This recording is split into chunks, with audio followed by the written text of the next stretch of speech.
Bismillahirrahmanirrahim. Assalamualaikum warahmatullahi wabarakatuh. Perkenalkan nama saya Nur Aisyah dengan NIM 60 dari kelas B mata kuliah Machine Learning, dan pada kesempatan ini saya akan mempresentasikan hasil tugas besar ujian akhir semester dengan judul Diabetes Prediction Using Random Forest.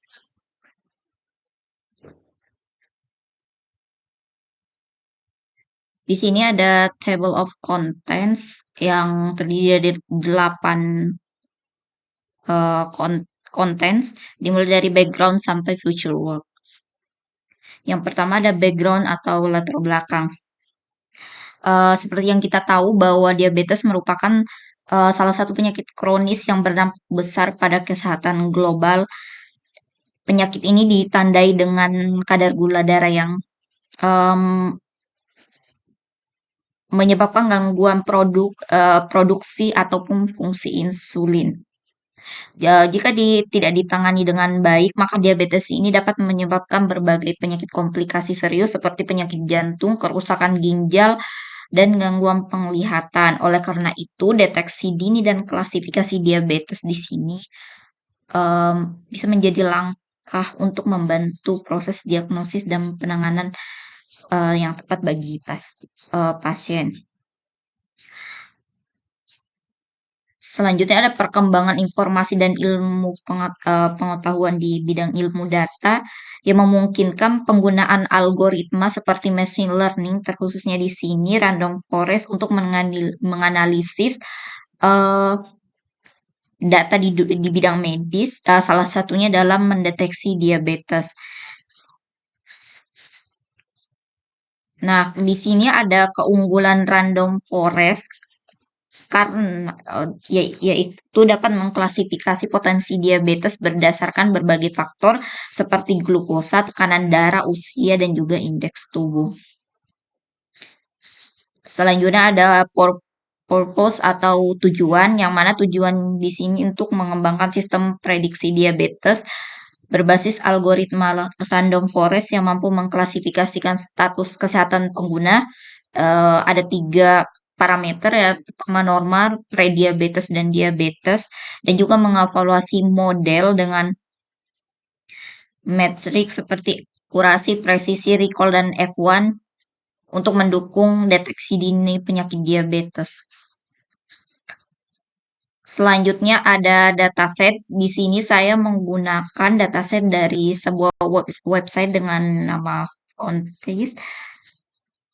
Dataset di sini didapatkan dari Pusat Manajemen Kesehatan Rumah Sakit Universitas Peking Shenzhen di China.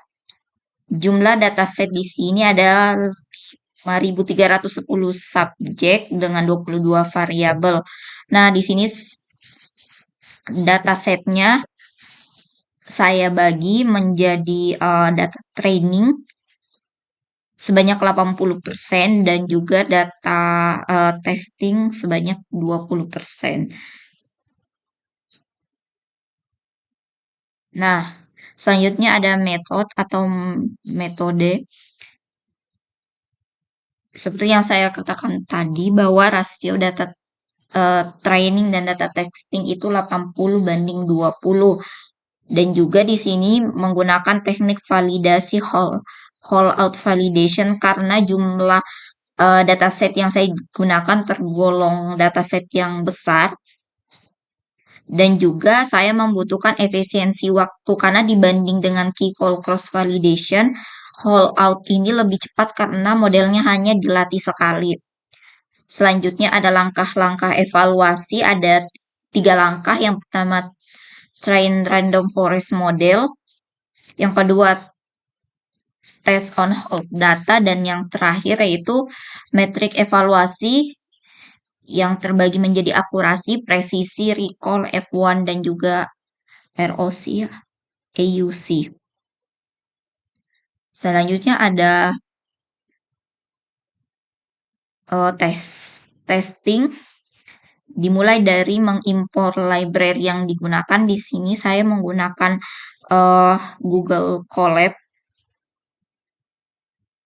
dan untuk library yang saya gunakan seperti Pandas, NumPy, dan skitlearn. Yang kedua adalah mengunggah dan memuat data. Di sini datanya dalam bentuk CSV yang akan dibaca Pandas. Dan yang ketiga ada memisahkan fitur dan label. Fitur di sini sama dengan X, yaitu variabel input yang digunakan untuk membuat prediksi, sedangkan label itu adalah Y, yakni target yang akan diprediksi oleh model. Di mana pada data training, kolom ID dan status diabaikan dalam fitur dan status digunakan sebagai label.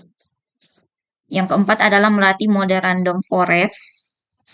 Yang kelima adalah sistem prediksi interaktif. Maksudnya sistem prediksi interaktif. Jadi sistem ini akan memuat semisal kita akan memasukkan umur atau indeks berat badan. Nah, nantinya model yang telah dibuat akan memberikan prediksi.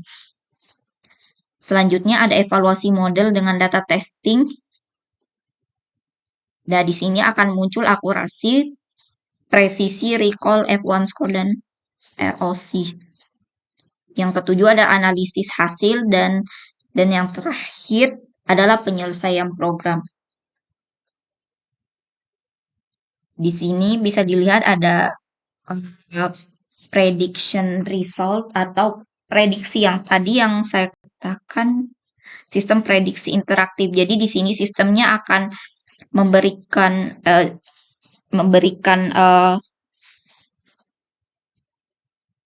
sistem prediksi seperti age, gender, dan lain sebagainya, dan kita diminta untuk memasukkan data tersebut dan nantinya akan keluar prediksinya.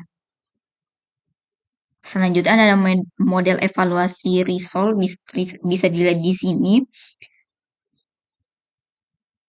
Matrix evaluation-nya yang keluar dengan akurasi 71%, presisinya 85%, recall 71, F1 score 65, dan ROC 96%.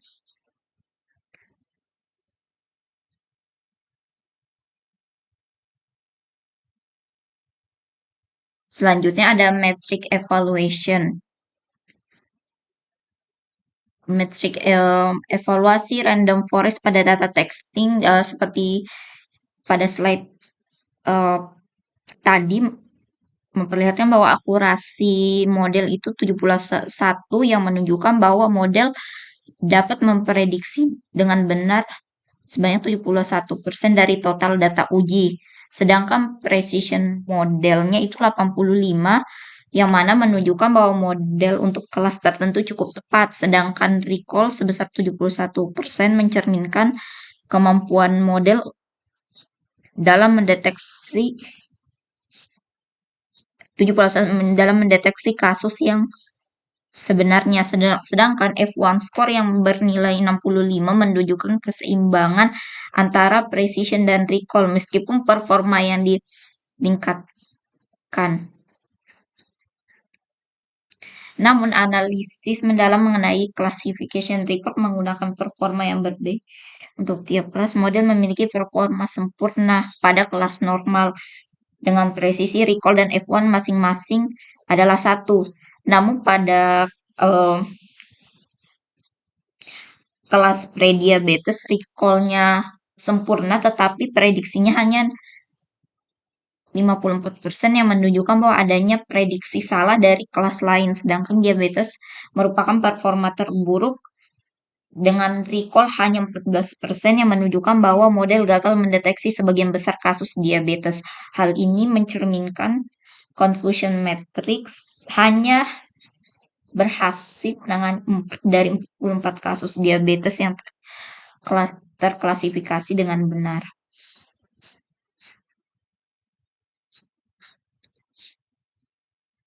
Untuk sistem prediksi yang telah saya buat, ada beberapa future work yang bisa dilakukan untuk meningkatkan kinerja dan kegunaan sistem. Yang pertama adalah penanganan ketidakseimbangan data.